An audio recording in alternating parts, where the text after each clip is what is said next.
중국에서 지적장애가 있는 미성년자 딸을 비정한 아버지가 돈을 벌기 위해서 여러 번에 걸쳐 시집을 보낸 사실이 밝혀져 큰 충격을 주고 있습니다. 게다가 딸의 나이는 고작 14살이었다고 하며 매매혼으로 팔려간 건 무려 3번이라고 합니다. 중국의 팽배신문은 지적장애 여성에 관해 자세하게 취재하였는데요. 2019년 10월 한 남자는 같은 마을의 사람으로부터 여성을 소개받았다고 합니다. 남자는 30세가 넘어 중국 현지의 결혼 정년기가 지났으며 농촌 지역에서는 젊은 여성의 수가 절대적으로 부족하였기에 소개자의 말에 혹하여 여자를 만나게 되었습니다.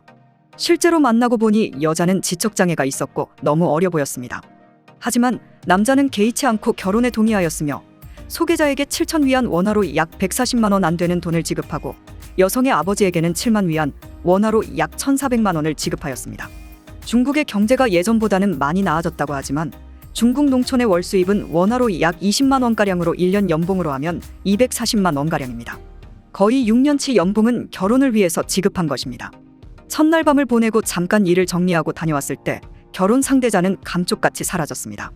남성이 소개자에게 묻자 결혼 상대자가 남성의 동생에게 성폭행당했기 때문에 이 결혼은 무효라고 주장했다고 합니다. 하지만 남성의 동생은 결혼식에만 잠깐 왔을 뿐 먼 도시에서 일하고 있어 여자와는 전혀 만날 수 없는 환경이었습니다. 남성이 공안에 신고하고 소개자와 여성의 아버지가 사기죄로 체포되어 진상이 밝혀졌습니다. 여성의 나이는 무려 15살, 2005년 1월 생이었으며 그 사이에 여성의 아버지는 여성을 이미 다른 남자에게 시집 보냈다고 합니다. 그리고 남성을 만나기 전에도 다른 남자와 결혼했었던 전력이 있었습니다. 첫 번째 결혼은 2년 전으로 일로 사실이라면 무려 12세의 결혼 생활을 강요당했습니다. 비정한 아버지와 소개자는 지적장애 미성년자에게 결혼을 강요하고 강제로 하룻밤을 보내게 하였으며 대가로 돈을 착취하였다고 볼 수 있습니다. 중국의 법적으로 정해진 결혼 가능 나이는 남자 22세, 여자 20세입니다. 공안에 따르면 여성의 아버지는 제대로 일하지 않고 돈을 벌기 위해 딸을 도구로 삼아 결혼 예물을 챙기고 있었습니다. 심각하게도 남성과 세 번째 결혼 상대자는 일단 돈을 지불했으니 결혼 생활을 할 수 있게 해달라며 공안에 사정하였다고 합니다만 당연히 기각당하였으며 여성은 보호소로 옮겨져 성인이 될 때까지 안전하게 보호받을 수 있게 되었습니다. 중국 농촌에서 결혼 상대 부족은 심각합니다. 그리고 중국 남성이라면 결혼하고 가정을 꾸리고 아이를 가져야 한다는 생각이 지배적이지만 이는 본인의 성장이 아닌 자녀를 낳아서 노후에 대비해야 한다는 생각이 팽배합니다. 과거 50에서 60년대 발전되기 전 대한민국과 비슷한 모습이라고 생각하실 수 있습니다. 이러한 사상 때문에 미성년자나 장애인이 희생되는 사건이 매우 많다고 합니다. 중국은 한국보다 더 심한 남초 국가입니다.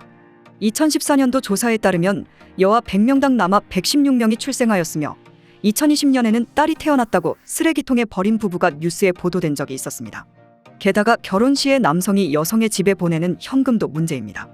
이를 중국말로 차일이라고 하는데요. 심지어는 작성 주체나 정확한 연도를 알 수 없는 지역별 차일이 가격 지도가 인터넷상에 있습니다. 적게는 한화 170만 원부터 많게는 3,500만 원까지 형성되어 있습니다. 이를 전적으로 신뢰할 수는 없다고 해도 지역마다 일정한 가격이 형성되어 있는 것으로 보아 차일이의 유행이 전국적인 현상인 것만은 분명합니다. 그런데 남성 인구에 비해 여성이 현저히 적다 보니 신부 측이 너무 큰 액수를 요구해 문제입니다. 결국에는 소송의 사기, 급기야 결혼을 포기하는 사회 문제로 이어지고 있습니다. 이로 인한 지참금 사기도 너무 많아서 지참금으로 억 단위 가까운 돈을 지불하였는데도 며느리가 사라지고 돈을 받은 가족은 행방불명이 되는 사태가 비일비재하다고 합니다. 이 내용이 심각하다 보니 허난성 푸양시가 차일이 상한선을 제시하기도 하였습니다. 도시의 경우 5만 위만 829만 원, 농촌 지역의 경우 6만 위안 995만 원으로 상한선을 제시하였습니다. 하지만 이러한 상한선도 차일이라는 풍습을 국가에서 인정한다는 것을 의미합니다. 이러한 차일이를 노리고 또 제2에서 3의 장애인 피해자가 나올 것은 분명합니다. 아니면 지금 이 순간에도 이뤄지고 있을 수도 있습니다. 이는 중국 농촌의 며느리 부족, 결혼에 집착하는 가치관, 인권이나 준법의식이 낮은 거에 비롯한 중국의 큰 문제입니다. 오늘 준비한 소식은 여기까지입니다. 지금까지 2시간 빠른 뉴스였습니다. 내용이 좋으셨다면 구독, 좋아요, 알림 설정 부탁드립니다. 뉴스투 기자들에게 큰 힘이 됩니다. 청취해 주신 분들 모두 오늘 하루 행복하시고 건강하시길 바랍니다. 감사합니다.